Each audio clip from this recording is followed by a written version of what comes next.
that Black Americans have known for generations. The racial injustice that we have fought for generations, that my parents protested in the 1960s, that millions of us, Americans of every race, protested last summer. Here's the truth about racial injustice. It is not just a Black America problem or a people of color problem. It is a problem for every American. It is keeping us from fulfilling the promise of liberty and justice for all. And it is holding our nation back from realizing our full potential. We are all a part of George Floyd's legacy, and our job now is to honor it and to honor him. Thank you. And now it is my great honor to introduce the President of the United States, Joe Biden.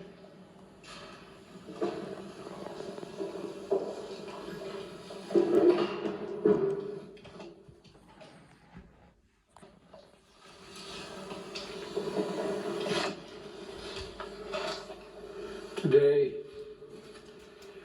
a jury in Minnesota found former Minneapolis police officer Derek Chauvin guilty on all counts in the murder of George Floyd last May. It was a murder in the full light of day, and it ripped the blinders off for the whole world to see. The systemic racism the Vice President just referred to. The systemic racism is a stain on our nation's soul. The knee on the neck of justice for Black Americans. Profound fear and trauma. The pain, the exhaustion that Black and brown Americans experience every single day. The murder of George Floyd launched a summer of protest we hadn't seen since the civil rights era in the 60s. Protests that unified people of every race and generation in peace and with purpose to say enough, enough, enough of this senseless killings. Today's verdict is a step forward. I just spoke with the governor of Minnesota, who thanked me for the close work with his team. I also spoke with George Floyd's family again, a remarkable family of extraordinary courage. Nothing can ever bring their brother, their father back. But this can be a giant step forward in the march toward justice in America. But let's also be clear that such a verdict is also much too rare. For so many people, it seems like it took a unique and extraordinary convergence of factors. A brave young woman with a smartphone camera, a crowd that was traumatized witnesses, a murder that lasts almost 10 minutes in broad daylight for ultimately the whole world to see. Officers standing up and testifying against a fellow officer instead of just closing ranks, which should be commended. A jury who heard the evidence, carried out their civic duty in the midst of an extraordinary moment, under extraordinary pressure. For so many, it feels like it took all of that for the judicial system to deliver a just basic accountability. We saw how traumatic and exhausting just watching the trial was for so many people. Think about it, those of you who are listening. Think about how traumatic it was for you. You weren't there, you didn't know any of the people. But it was difficult, especially for the witnesses who had to relive that day. It's a trauma. On top of the fear so many people of color live with every day when they go to sleep at night and pray for the safety of themselves and their loved ones. Again, as I saw in this trial from the fellow police officers who testified, most men and women who wear the badge serve their communities honorably. But those few who fail to meet that standard must be held accountable, and they were today. One was. No one should be above the law. And today's verdict sends that message. But it's not enough. We can't stop here. In order to deliver real change and reform, we can and we must do more to reduce the likelihood that tragedies like this will ever happen and occur again.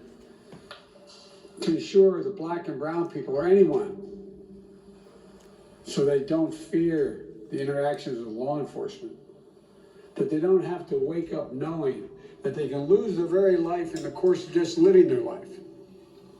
They don't have to worry about whether their sons or daughters will come home after a grocery store run, or just walking down the street, or driving their car, or playing in the park, or just sleeping at home. And this takes acknowledging and confronting head-on systemic racism and the racial disparities that exist in policing and in our criminal justice system more broadly. You know, state and local government and law enforcement needs to step up, but so does the federal government.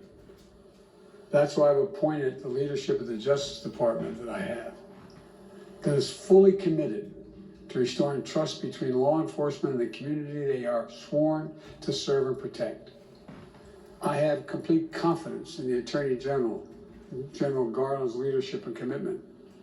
I've also nominated two key Justice Department nominees, Vanita Gupta and Kristen Clark, who are eminently qualified, highly respected lawyers who have spent their entire careers fighting to advance racial equity and justice.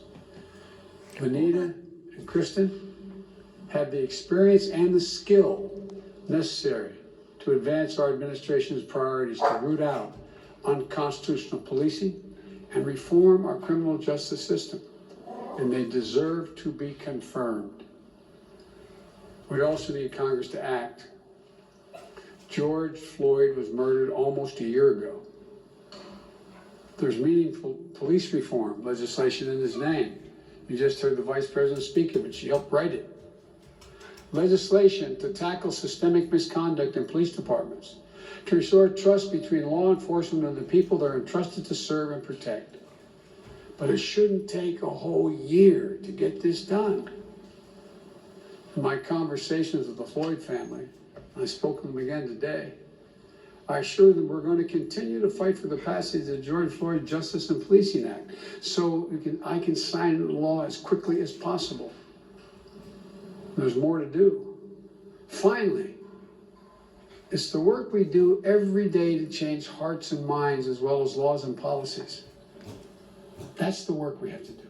Only then will full justice and full equality be delivered to all Americans.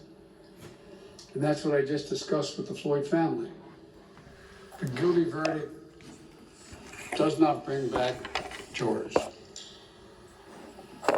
But through the family's pain, they're finding purpose. So George's legacy will not be just about his death, but about what we must do in his memory. I also spoke to Gianna, George's young daughter again. When I met her last year, I've said this before, at George's funeral, I told her how brave I thought she was. And I sort of knelt down to hold her hand. I said, Daddy's looking down on you, he's so proud. She said to me then, I'll never forget it, Daddy changed the world.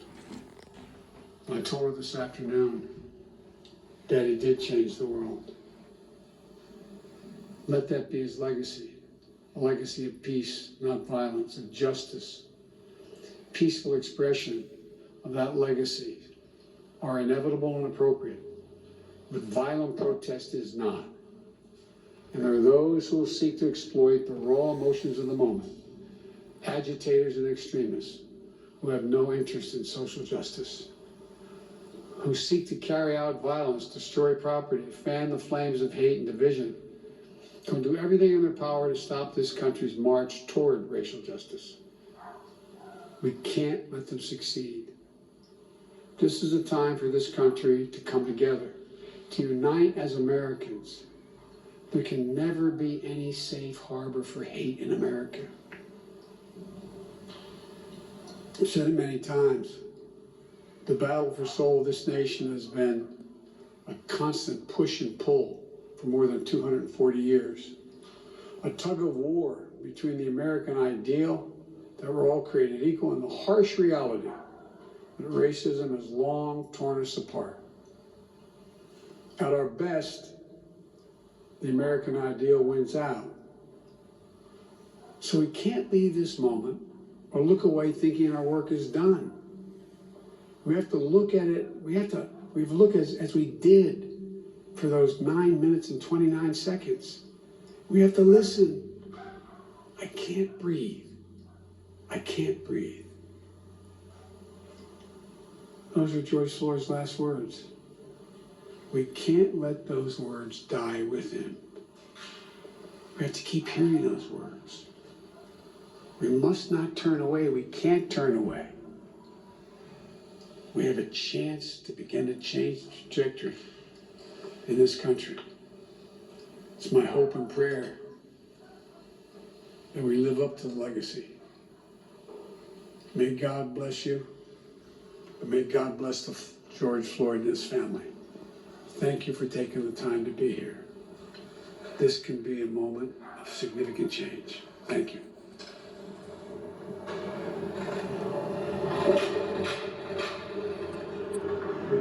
Listen to the comments there of President Joe Biden and Vice President Kamala Harris.